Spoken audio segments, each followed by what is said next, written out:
ओम भगवते वासुदेवाय नमः। राधे राधे प्यारे भक्तों, स्पिरिचुअल वाणी चैनल में आपका स्वागत है। भक्तों, जो लोग एकादशी का व्रत करते हैं उनके लिए व्रत कथा का सुनना आवश्यक माना जाता है। इससे विष्णु भगवान की उन्हें विशेष कृपा प्राप्त होती है। तो आइए श्रवण करते हैं सफला एकादशी व्रत कथा। महाराज युधिष्ठिर ने पूछा, हे जनार्दन, पौष कृष्ण एकादशी का क्या नाम है? उस दिन कौन से देवता का पूजन किया जाता है और उसकी क्या विधि है? कृपा करके मुझे बताइए। भक्त वत्सल्य भगवान श्री कृष्ण कहने लगे कि धर्मराज, मैं तुम्हारे स्नेह के कारण तुमसे कहता हूँ कि एकादशी व्रत के अतिरिक्त मैं अधिक से अधिक दक्षिणा पाने वाले यज्ञ से भी प्रसन्न नहीं होता। अतः इसे अत्यंत भक्ति और श्रद्धा से युक्त होकर करें। हे राजन, द्वादशी युक्त पौष कृष्ण एकादशी का महात्म्य तुम एकाग्रचित होकर सुनो। इस एकादशी का नाम सफला एकादशी है। इस एकादशी के देवता श्री नारायण हैं। विधि पूर्वक इस व्रत को करना चाहिए। जिस प्रकार नागों में शेषनाग, पक्षियों में गरुड़, सब ग्रहों में चंद्रमा, यज्ञों में अश्वमेघ और देवताओं में भगवान विष्णु श्रेष्ठ हैं, उसी तरह सब व्रतों में एकादशी का व्रत श्रेष्ठ है। जो मनुष्य सदैव एकादशी का व्रत करते हैं वे मुझे परम प्रिय हैं। अब इस व्रत की विधि कहता हूँ। मेरी पूजा के लिए ऋतु के अनुकूल फल, नारियल, नींबू, नैवेद्य आदि 16 वस्तुओं का संग्रह करें। इस सामग्री से मेरी पूजा करने के बाद रात्रि जागरण करें। इस एकादशी के व्रत के समान यज्ञ, तीर्थ, दान, तप तथा कोई दूसरा व्रत नहीं है। 5000 वर्ष तप करने से जो फल मिलता है उससे भी अधिक सफला एकादशी का व्रत करने से मिलता है। हे राजन, अब आप इस एकादशी की कथा सुनाइए। चंपावती नगरी में एक महिष्मान नाम का राजा राज्य करता था। उसके 4 पुत्र थे। उन सब में लुम्पक नाम वाला बड़ा राजपुत्र महापापी था। वह पापी सदा परस्त्री और वैश्यागमन तथा दूसरे बुरे कामों में अपने पिता का धन नष्ट किया करता था। सदैव ही देवता, ब्राह्मण, वैष्णवों की निंदा किया करते थे।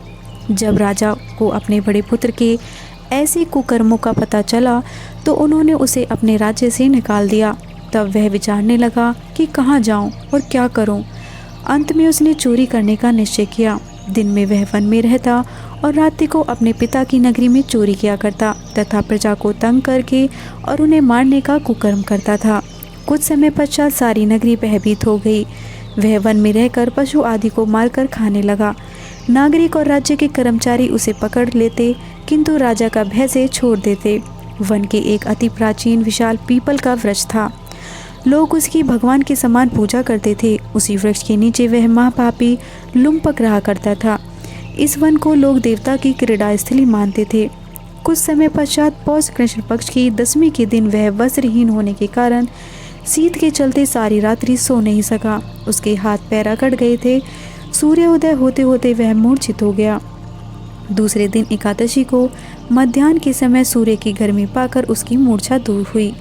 गिरता पड़ता वह भोजन की तलाश में निकला। पशुओं को मारने में वह समर्थ नहीं था। अतः पेड़ों के नीचे गिरा हुआ वह फल उठाकर वापस उसी पीपल वृक्ष के नीचे आ गया। उस समय तक भगवान सूर्य अस्त हो चुके थे। वृक्ष के नीचे फल रखकर कहने लगा, हे भगवान, अब आपके ही अर्पण है ये फल। आप ही तृप्त हो जाइए। उस रात्रि को दुख के कारण रात्रि को भी नींद नहीं आई। उसके इस उपवास और जागरण से भगवान अत्यंत प्रसन्न हो गए और उसके सारे पाप नष्ट हो गए। दूसरे दिन प्रातः एक अति सुंदर घोड़ा उनके सुंदर वस्तुओं से सजा हुआ उसके समान आकर खड़ा हो गया। उसी समय आकाशवाणी हुई कि हे राजपुत्र, श्री नारायण की कृपा से तेरे पाप नष्ट हो गए हैं। अब तू अपने पिता के पास जाकर राज्य प्राप्त कर। ऐसी वाणी सुनकर वह अत्यंत प्रसन्न हुआ और दिव्य वस्त्र धारण करके भगवान आपकी जय हो कहकर अपने पिता के पास गया। उसके पिता ने प्रसन्न होकर उसे समस्त राज्य का भार सौंप दिया और वन का रास्ता लिया। अब लुम्पक शास्त्रानुसार राज्य करने लगा। उसकी स्त्री, पुत्र आदि सारा कुटुंब भगवान नारायण का परम भक्त हो गया। वृद्ध होने पर वह भी अपने पुत्र को राज्य का भार सौंपकर वन में तपस्या करने चला गया और अंत समय में वैकुंठ को प्राप्त हुआ। अतः जो मनुष्य इस परम पवित्र सफला एकादशी का व्रत करता है उसे अंत में मुक्ति मिलती है। जो नहीं करते वे पूंछ और सींगों से रहित पशुओं के समान हैं। इस सफला एकादशी के महात्म्य को पढ़ने से अथवा श्रवण करने से मनुष्य को अश्वमेघ यज्ञ का प्राप्त होता है। धन्यवाद भक्तों।